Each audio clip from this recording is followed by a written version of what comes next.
Has he given you any indication that he knows about us? This is Zoe Ellison. Zoe has been through something traumatic. But how does it get to this point? It starts at the beginning. Zoe is supposed to be having lunch. And technically, she is, with Adam Da Silva, a painter. It's tense. It's passionate. The problem is, Adam is not her husband. And the second they finished, the light fades from Zoe's eyes. Adam notices. He asks what's wrong. Zoe brushes it off. Adam tries to calm her, tells her he loves her. Zoe says it back, but she also says she has to go. At the office, her assistant Amanda approaches. She tells Zoe her husband called. Immediately, Zoe fidgets. Guilt does that. Amanda says she told him she was out having lunch with a client. Zoe calls him back. Her voice is nervous. She apologizes for missing his calls. Then she lies. Says she was meeting an artist who wants to do a show in town. Chris congratulates her. Then he reminds her they have dinner reservations tonight. He wants her there early. Later, Zoe visits her mother. The woman notices she is absent-minded. She worries she still hasn't recovered from losing the baby. Zoe insists she's fine. She asks about her husband. Zoe claims things are better. She urges patience. Things will work out eventually. That night, Zoe arrives at the restaurant early. Too early. While she waits, a stranger won't stop bothering her. No matter how politely she tries to shut him down, he doesn't leave. Then, Chris Ellison appears. Her overprotective husband. Intense. The stranger finally gets the message and backs off. Chris and Zoe sit together, but the air is tense, cold, distant. And then the waiter brings Zoe a drink, ordered by the same man. He still hasn't given up. Chris's anger flares, but he keeps his cool. Then Zoe's phone buzzes. Chris asks who it is. Zoe says it's work. Amanda wants clarification on something. She switches it off. On the way to their table, Chris walks over and hands the drink back to the stranger. The message is clear. Stay away from her. At dinner, Chris shifts suddenly. He makes a romantic proposal. Tomorrow, a hotel. No phones. No outside world. Just the two of them. He wants to make up for being emotionally absent. Zoe looks stunned, almost emotional. She agrees. Meanwhile, Adam returns home and finds someone inside his house. The intruder attacks him, knocks him down, and escapes. The next morning, Zoe wakes up alone. Chris is already gone. He says he didn't want to disturb her. Outside, he gives breakfast to a homeless man named Frank, then climbs into a car with his partner, Keith. He tells him to get ready for the big night. Back with Zoe, a text comes in from Adam. He wants to see her. Immediately, at their usual spot in the park, Adam approaches in disguise. Zoe freezes. Alarmed, Adam tells her to keep her distance. He thinks someone is watching him. He explains the break-in, and then he says it. He suspects Chris. He thinks he knows. Zoe insists that's impossible. Chris hasn't acted strange. Nothing abnormal. But Adam mentions something else. A large black SUV parked outside his home, sitting there for hours, then speeding away when he approached. Zoe tells him he's paranoid. Chris was with her last night. Besides, Chris doesn't care that much about her. Adam argues it could have been one of Chris's colleagues. Zoe suggests they cool things off for a while. Adam doesn't like that. He asks if she's leaving him for good. Zoe hesitates. Adam sees it. She won't, no matter what. He doesn't understand why she won't just walk away. And then he says it. If she can't leave, they should end it. Zoe pleads. but Adam says goodbye. Later that day, Chris calls Zoe. He confirms their hotel night. Chris is a federal agent, DEA, and today they're running an operation. Agents storm a house, guns raised.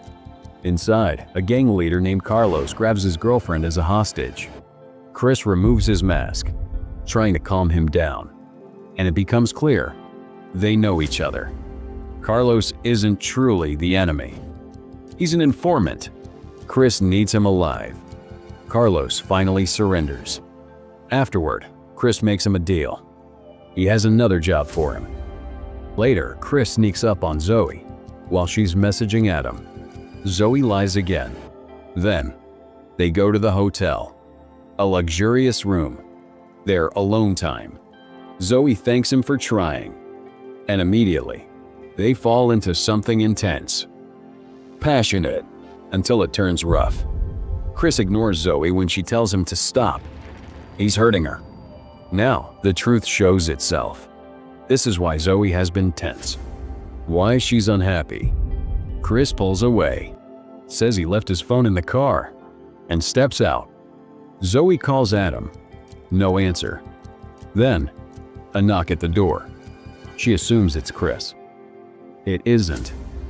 A masked man rushes in and subdues her.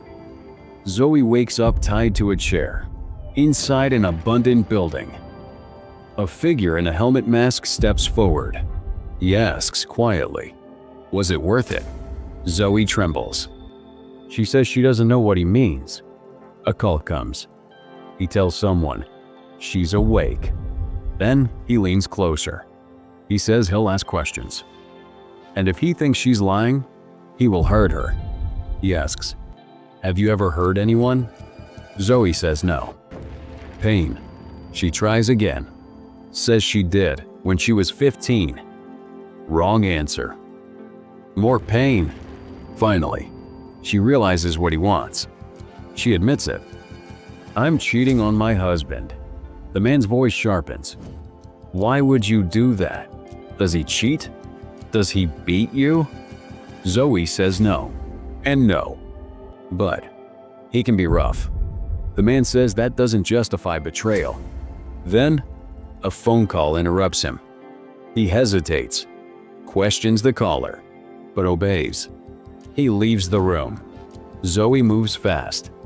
She wriggles the chair over, frees her binds, and when he returns, she drives a screw into his back and runs. But every door is locked, barricaded.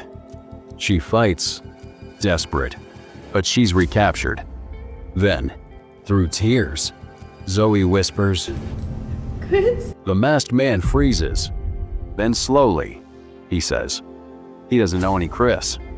And then, says, he has a surprise for her. Elsewhere, Detective Lee and his partner arrive at the hotel. A disturbance call. But the moment they learned Chris is federal agent, the urgency doubles. And that means this isn't just a domestic incident. This is something darker. Back in the building, the masked man returns. But this time, he isn't alone. He drags in another man, hooded, and forces him into a chair. Then he pulls the hood back. It's Chris. Chris blinks, confused, then freezes when he sees Zoe. Zoe's breath catches. Her husband is here. Tied up, helpless. Chris explodes. He spits venom.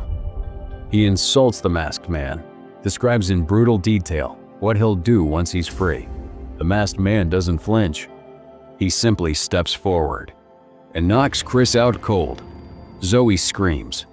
She pleads for him to stop. Says Chris did nothing. She's the one who cheated. She's the guilty one. But the masked man doesn't believe her. Zoe insists. He has the wrong couple. The man's voice turns sharp. He says he got them exactly where he said they would be. Zoe panics. Out of options, she turns towards Chris, still unconscious, and whispers an apology. She didn't want this. She was lonely. She needed someone Adam was there. But it's over now. She ended it. The masked man rejects her apology. He says she made a mockery of marriage. And for that, she must pay. Maybe he'll cut the problem off at its source. Just then, Chris wakes up. And immediately, he starts threatening him again. Undeterred, he knocks Chris out again. Then, another call. A second man enters, and the atmosphere shifts instantly. He's displeased. He demands to know who these people are. And then the truth spills out. This wasn't random. This was a contract. This man hired Mr. Masked Man to kidnap his cheating wife and her lover. But this is the wrong couple. The masked man insists. He took them where he said they would be. But now there's a bigger problem. Chris is federal. This is no longer simple. The man tells him to clean it up and leaves. Reluctantly, the masked man agrees. He gives Zoe strict instructions and leaves. Zoe unties herself, then helps Chris up. They stumble out, alive, shaken. At the station, Detective Lee questions Zoe. He shows her a photo found at the scene. Zoe says she doesn't know the woman. She doesn't mention the other man. Would mean confessing the affair. Lee presses further. He shows intimate photos of the unknown woman with her lover. His theory forms. The masked man was contracted to kidnap this woman and her lover. But he abducted the wrong couple. They were just in a wrong place. At the wrong time. They're waiting for hotel surveillance footage. For now, the Ellisons are released. At home, Zoe tries to apologize. Chris stops her. Gently. He tells her she has nothing to apologize for. She's perfect. Then his phone rings. It's work. They need him on scene. Two detectives leads him to a crime scene. Bodies scattered. Carlos is among them. It looks like a turf war. Keith is already here. And so is Adam. Chris's eyes narrow. He pulls Keith aside and punches him hard in the gut. A warning. He hisses. I told you not to touch her like that. Keith snaps back. After everything he's done, Chris should be grateful. Chris reminds him he wouldn't even be an agent without him. Back at the station, Detective Lee reviews the hotel footage. Chris leaves the elevator. Then, a man in a baseball cap enters. Minutes later, they see him pushing a cart down the hallway. Then to a van. They track the plate. It's stolen. Another camera catches him adjusting his cap. His face is clear. Detective Lee's stomach drops. It's Keith, Chris's partner. Nothing adds up. Meanwhile, Chris returns home. Zoe is in the shower, sobbing. He comforts her. At the same time, detectives arrive at Keith's house. Keith refuses to answer. He prepares himself. Something is closing in. Back with Zoe, she calls Adam again. Then, hears it ring in the house. Her blood turns cold. Adam's phone is in Chris's coat pocket. She reaches, but Chris appears behind her. He tells her he wishes she hadn't done that. Now it's clear. Chris has always known. He's disappointed. After everything they endured, she still wanted Adam. Then he says it. Adam is gone. Forever. No one takes what belongs to him. And then he reveals the truth. The abduction was all an act. Keith was the masked man. Well, the other masked man. He regularly switched with him. The contractor was Frank, the homeless guy. All of it. Chris's script. Everything worked. Until Zoe called Adam. Then Chris plays videos. Private recordings. Proof he watched them. Zoe breaks. She throws the truth back at him. He neglected her. After she lost their baby, she was alone.